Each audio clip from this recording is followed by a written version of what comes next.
राजद किसान प्रकोष्ठ के प्रखंड अध्यक्ष बने अब्दुल करीम। राजद किसान प्रकोष्ठ के जिला अध्यक्ष गोपाल प्रसाद यादव ने प्राणपुर में अब्दुल करीम को प्रखंड अध्यक्ष के रूप में मनोनीत किया है।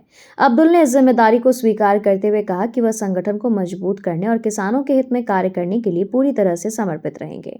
उन्होंने अपने प्रयासों में सफलता की ओर अग्रसर होने का संकल्प लिया।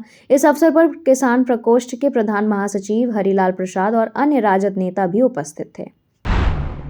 पीएमसीएच हॉस्टल में एग्जाम स्कैम का पर्दाफाश। पटना के पीएमसीएच चाणक्य हॉस्टल के कमरा नंबर G42 से जले हुए प्रश्न पत्र, ओएमआर शीट और 2.75 लाख रुपए के जले नोट बरामद होने पर बड़ा हड़कंप मचा है। पुलिस ने इस मामले में वैशाली जिले के देसरी निवासी अजय राय की तलाश शुरू कर दी है, जो इस कमरे में अवैध रूप से रह रहा था। अजय के पास से पीएमसीएच और एक अन्य विश्वविद्यालय के उम्मीदवारों से जुड़े दस्तावेज और ओएमआर शीट मिली, जिससे परीक्षा में धांधली की आशंका जताई जा रही है।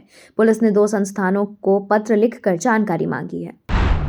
बिहार की सियासत में हलचल। आरजेडी विधायक केदारनाथ सिंह ने जेडीयू का थामा दामन। बिहार की राजनीति में बड़ा उलटफेर हुआ है।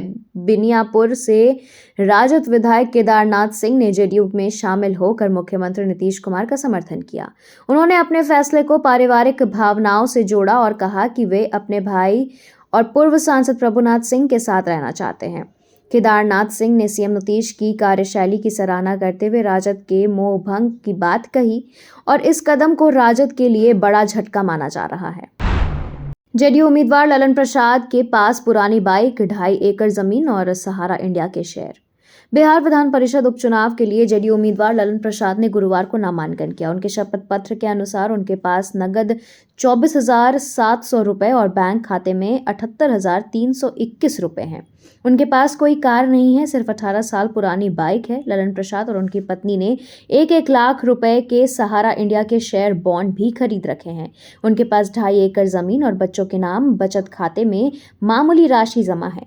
ललन प्रसाद का सरल जीवन और सीमित संपत्ति उन्हें अन्य उम्मीदवारों से अलग बनाती है। फिलहाल उपचुनाव के लिए किसी अन्य उम्मीदवार ने नामांकन नहीं किया है। बिहार के लाखों बेघर परिवारों को मिलेगा अपना घर। प्रधानमंत्री आवास के लिए सर्वे का काम शुरू।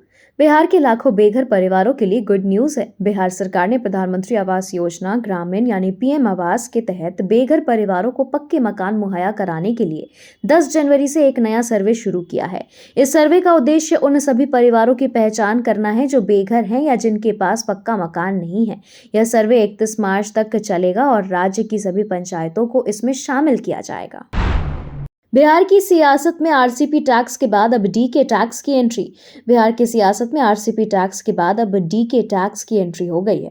नेता प्रतिपक्ष तेजस्वी यादव ने बिहार सरकार पर गंभीर आरोप लगाए हैं और कहा कि बिहार में अधिकारियों से सभी बड़े पद सिर्फ शोभा की वस्तु बनकर रह गए हैं और रिटायर हो चुके अधिकारी ही बिहार को चला रहे हैं। उन्होंने कहा कि बिहार अब डीके टैक्स से चल रहा है। दरअसल नेता प्रतिपक्ष तेजस्वी यादव पिछले कुछ दिनों से आरोप लगा रहे हैं कि बिहार की सरकार को नीतीश कुमार नहीं बल्कि रिटायर अधिकारी चला रहे हैं।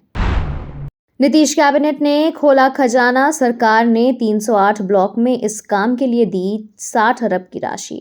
मुख्यमंत्री नीतीश कुमार ने शुक्रवार को कैबिनेट की बैठक बुलाई थी। मंत्रिपरिषद की बैठक में कुल 55 एजेंडों पर मुहर लगी है। सरकार ने बड़ा फैसला लेते हुए प्रखंड सह अंचल कार्यालय निर्माण के लिए खजाना खोल दिया है। कुल 308 ब्लॉक अंचल ने नया भवन बनेगा। इसके लिए बिहार कैबिनेट ने लगभग 60 अरब की राशि की स्वीकृति दी है।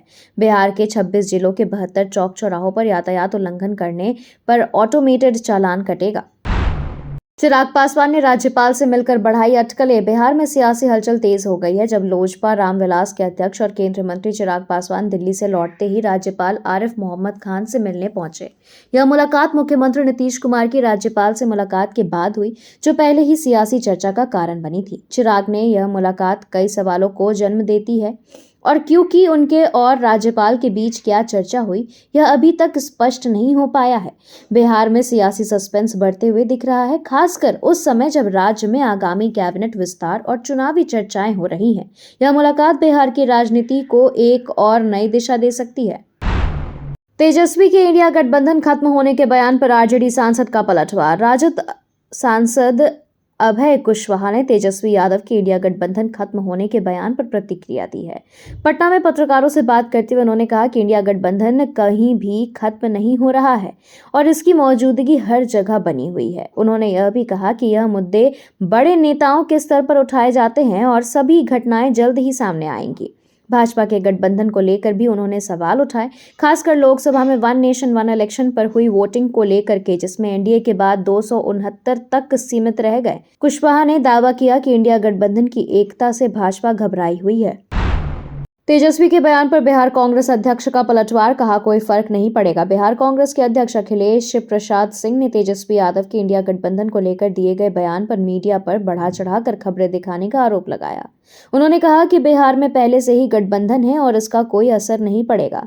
अखिलेश ने यह भी स्पष्ट किया कि बिहार में कांग्रेस, राजद और वाम दल मिलकर भारतीय जनता पार्टी और जनता दल यूनाइटेड को हराने का लक्ष्य रखते हैं। इस बीच कांग्रेस विधायक शकील अहमद खान ने भी तेजस्वी के बयान पर प्रतिक्रिया दी, यह कहकर कि किसी को भी कांग्रेस को हल्के में नहीं लेना चाहिए। Thank you so much for watching this video. Don't forget to like, comment, share, and subscribe.